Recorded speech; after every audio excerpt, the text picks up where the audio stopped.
तो hi guys, आज हम नहाने पार्क में। कौन पार्क में?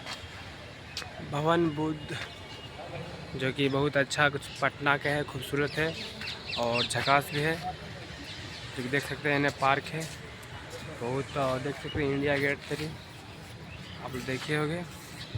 और हम लोग आए 3-4 दोस्त आए और देख सकते हैं पूरा मज़ा ही मज़ा है, पूरा पार्क एकदम देख सकते हैं। दो आम भी है, जरूरी अपना शूट कर रहा। उधर दोस्त है, सब फोटो खिंचा रहा। बहुत मज़ा ही मज़ा है, देख सकते हैं ब्रो।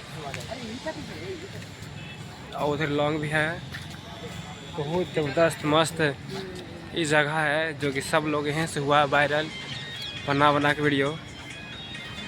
देख सकते हैं दोस्त, पूरा में पार्क है, झकास एकदम डेंजर एकदम।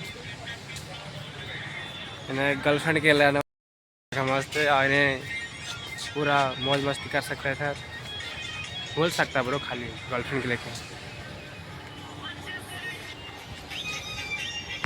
तो हाय गाइस, हम निकल रहे अब पार्क से, जो कि हम लोग घूम लिए थे और हम लोग आए थे घूमने, और हम लोग घूम चुके हैं। हम लोग ज़्यादा देर आ चुके हैं पार्क में, तो हम लोग जा रहे हैं अब, क्योंकि हम लोग के अब नाश्ता भी करना चाहिए ना भाई। तो हम जा रहे हैं अब, जो कि 2 फ्रेंड बना रही वहाँ पर देख सकते हैं। और नेक्स्ट ब्लॉग ख़त्म यहीं से रहा हमारा।